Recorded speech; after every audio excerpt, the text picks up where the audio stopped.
I'm far from special. I mean, my whole life, not special. I mean, you could probably use the term special with me as a synonym for, retard, because, you can't say that 'cause it's not like politically correct or whatever. And I guess in that aspect, you'd call me a little special. But growing up, I've always been into cars. Cars and motorcycles, from the time I can remember, 4 or 5 years old, like, I knew cars. I started memorizing stats of cars, and motorcycles. I knew everything. I could tell anybody anything.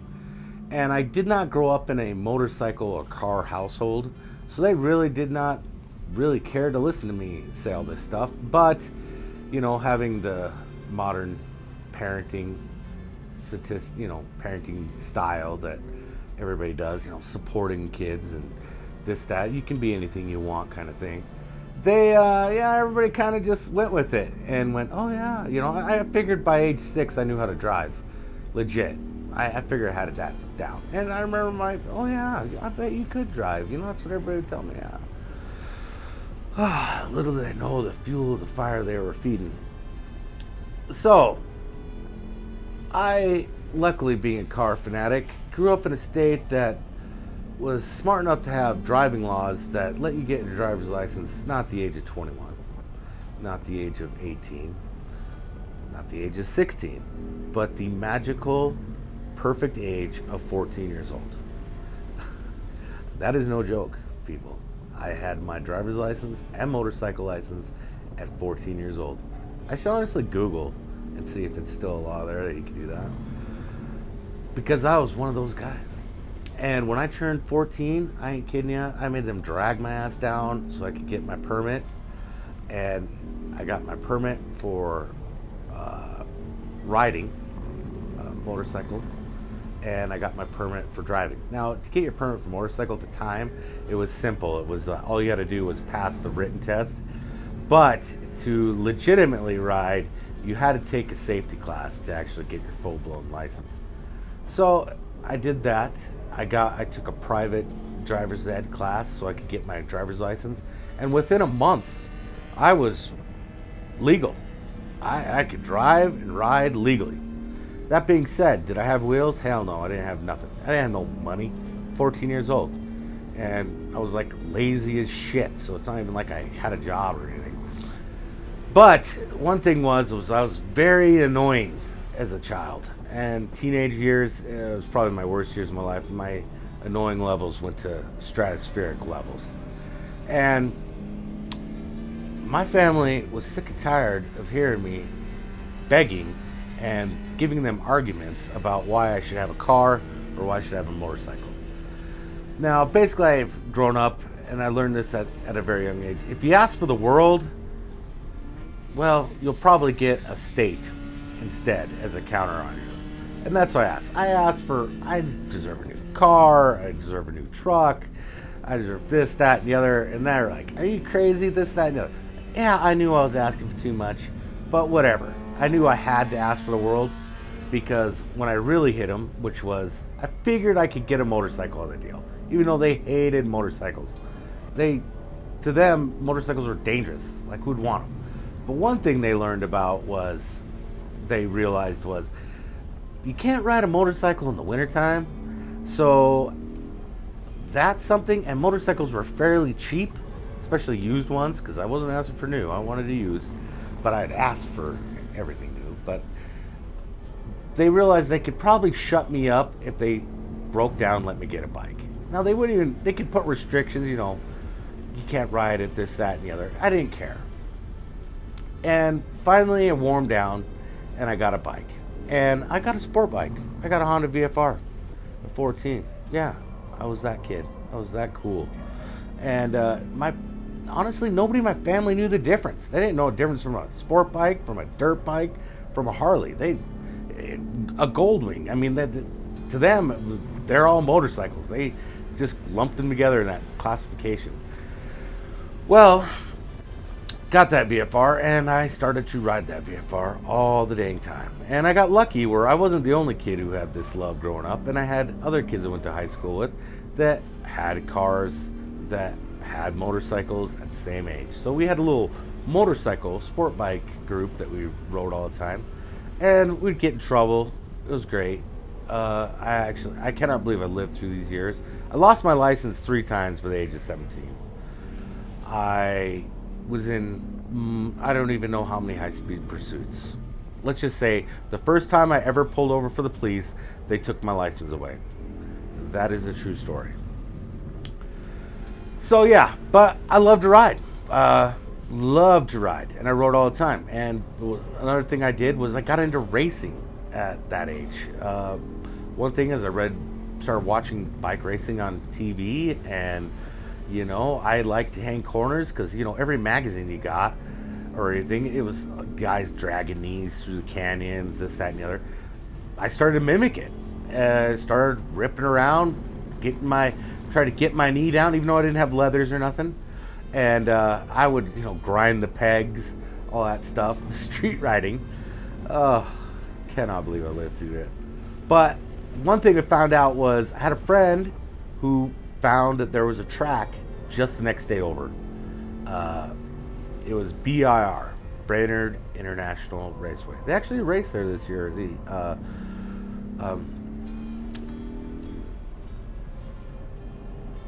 The equivalent AMA. I cannot think of it. The Moto America. Gosh, damn, I can't believe I couldn't think of that. Moto America actually raced this year. It's changed quite a bit since I was there. But yeah, we went there, and let me tell you, the feeling I got when I went to that track I went to a pro race. Me and my buddies, we rode there, we went in their track, and the goosebumps I got it was a feeling I'll never forget. And I was hooked. I was like, this is it. This is what I want to do. Like, I want to race bikes. And while I was there, we were at a pro race, the AMA at the time. They had advertisements for the club racing there. And, there's a bunch of wild card entry club racers. And got the schedule. And we started going to every single club race they had. They had 2 a month all summer long. And I'd go there on Thursday and stay there till Sunday. Camp out at the track and would just hang out. And one thing about club racers is they'll tell you anything you want to know and would gladly talk your ear off. And everybody I met there was welcomed me with open arms and were gladly to teach me everything from ride height, setting sag, suspension, preload, dampening, brakes, tire configurations. I didn't even know nothing about tires, period. Race tires versus slicks, tire warmers, you name it, I learned it. Syncing carburetors, so many things. And it was all I wanted to do. But my parents are smart, and even though I started begging and pleading about getting my racing license, I even used the argument that I'm losing my driver's license and from being pulled over on my motorcycle. It was safer for me to start racing. They told me, hey, you make it to 18, you're alive, you graduate high school, we'll help you out. But we're not helping you until then. So that's all I thought about. I was counting down the minutes. So I turned 18, got my racing license. And I was convinced that I was going to be one of the top dogs. Like, my dream actually was to become a professional racer. I was delusional, I understand. I have a body type to be a fucking linebacker in the NFL, not really to be a professional motorcycle racer. But yeah, I got my license. They helped me out. The one thing about my family is they stick to their word. They tell you something, they'll do it. And helped me. I got my bike ready, got leathers and everything, took my first racing class. I was the fastest guy in that class I took, that group. And yeah, I was a golden child. I was ready to go. I was like, man, I'm natural. And luckily, some of my friends who I was friends with forever, they had started racing and stuff, they kind of went up the ranks. They were extremely fast club racers, and they quickly advanced to becoming professional, where that's what they did for a living. They raced Pro AMA Superbike, Pro AMA Super Stock, 600 Super Stock, even went at wild card World Superbike rides, Isle of Man TT, Macau, did everything. Well, luckily when I started racing, so I had an in, and they would help me out, like from setups to you name it. And yeah, it was great. And the one thing, there is no like TT group, and at the time, like doing track days didn't exist for motorcycles or cars, period. Like it just, that's only happened in the last, I'd say 15 years, 10, 15 years. Back then, it was either you raced or you rode on the street. That's it. There was no middle ground. So I immediately started racing wheel-to-wheel combat, man. And I was pretty good. I wasn't a talent, but yeah, I was pretty good. I was above average, I would say. I was fast pretty quickly. And one side effect of that was when you get that rush of wheel-to-wheel combat racing, man, you lose all the joy out of street riding. And that was one thing that happened, is I lost all joys of street riding. We're to the point where I didn't ride.